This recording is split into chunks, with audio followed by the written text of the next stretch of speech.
ऐसा तो ऐसा है नहीं जो मैं पूरा प्रबंध एक के साथ कर लूं, इसलिए आपके लिए किसी ना किसी को पार्टनर बना लूं। और वो जल्दी से कर अपना पार्टनर भी रोजाना बना ही लेता है, पहुंच जाता है नंबर स्टेशन नंबर 2 पर। फिर उसके बाद कैसे आता है वो मुझे कहने की जरूरत नहीं, आप सबको जरूरत पता है। और एक जो दूसरा व्यक्ति है वो ये सोचता है कि भाई मुझे जल्दी से जल्दी काम निपटाना है, घर स्नान करना है, बच्चों के लिए बाजार करके लाके गुरुजी की सेवा करना है और गुरुजी का सत्संग सुनना है। सत्संग सुनने के बाद में फिर मैं थोड़ा समय देकर फिर अपने जीवन को चलाऊंगा। तो पहला उत्तम है या दूसरा?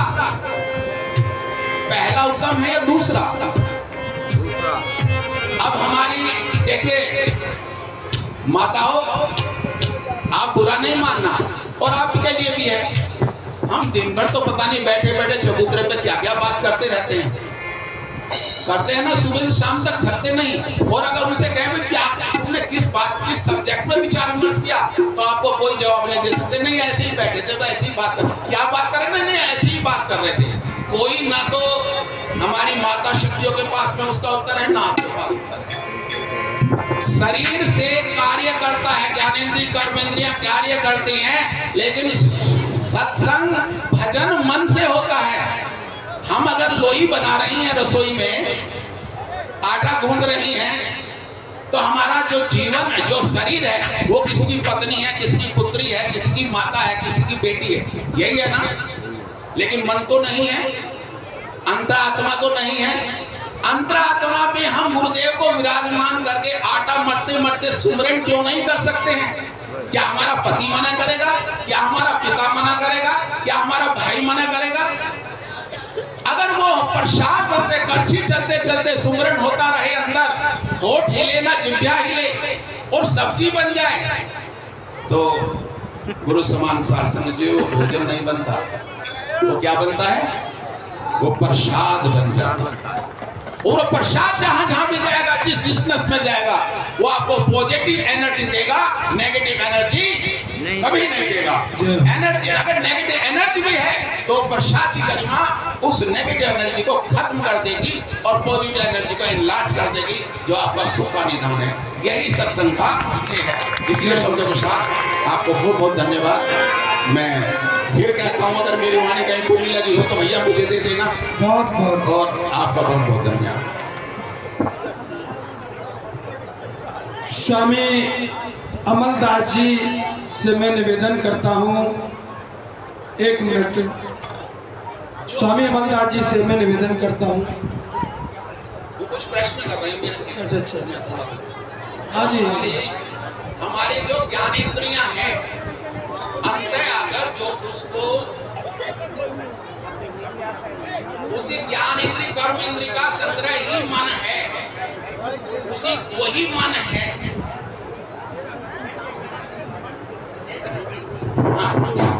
मन क्या है और कैसे पहचाने कि ये मन कहाँ रहता है? ये प्रश्न मैंने मन के बारे में कहा, तो आपसे मन क्या है बताइए। उसके बारे में बता रहा हूँ। आप ज्ञान दिए, आप ढीले ही रहेगा। मैंने कहा कि आपकी ज्ञान इंद्रिया कर्म इंद्रिय का अंत है, विचार विमर्श संकल्प करने की जो स्थिति है वो मन है। ये कौन जानता है इसको? किसने जाना? साधक ने जाना, साधक ने जाना, अभ्यास ने जाना, स्वाध्याय ने जाना, थ्योरी ने नहीं जाना, प्रैक्टिकल ने जाना। अगर प्रैक्टिकल करेंगे मैं आपको बताओ। प्रैक्टिकल ही तो पूछ रहा हूँ, यानी कि ऐसा है, ये जाना किसने? कौन है जानने वाला? ये अनुभूत करेंगे तब जानेगा। अनुभूत कौन करेगा? पत्थर करेगा? आप पहाड़ करेगा? कौन करेगा? आप करेंगे। आप करेंगे। वो गुरुदेव से पूछे, मुर्शद इलाही पीरा जब याद कर हर घड़ी गफलत। मेरी बात सुनिए आप, ये तर्क वितर्क का विषय नहीं है। नहीं है, स्वाध्याय तो स्वयं का होता है। गुरुदेव स्वाध्याय कराते नहीं साहब, आप पहले बात सुन लीजिएगा। सत्संग मैंने शांति से कहा है। अभी आज जो देखिए, आप एजुकेशन में जो भी ग्रहण करते, मैं इनको नहीं सब उत्तर दे रहा हूँ। आप जो एजुकेशन में ग्रहण करते हैं वो साहिब जी, आप विषय को पलटे ना, आप उसी रास्ते पे चले जिस रास्ते चले। टू द पॉइंट बात करें।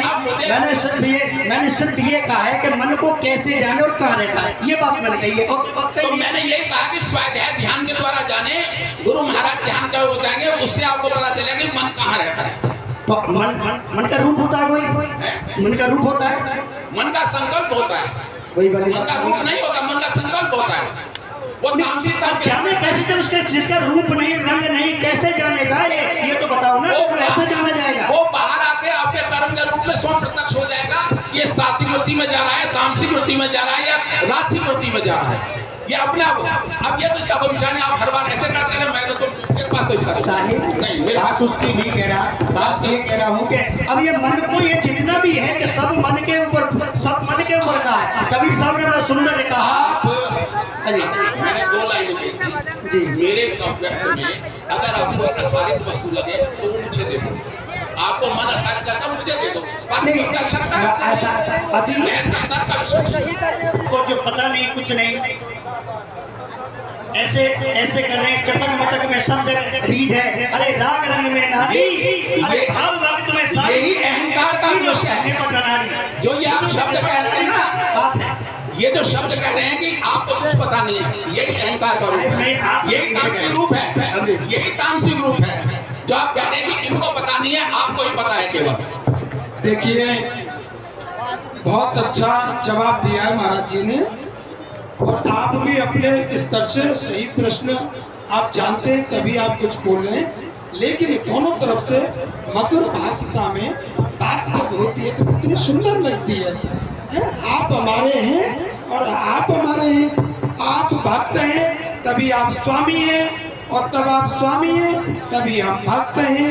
भाई आपसे ही हम स्वामी पद का जो है वो पुरस्कार प्राप्त करते हैं।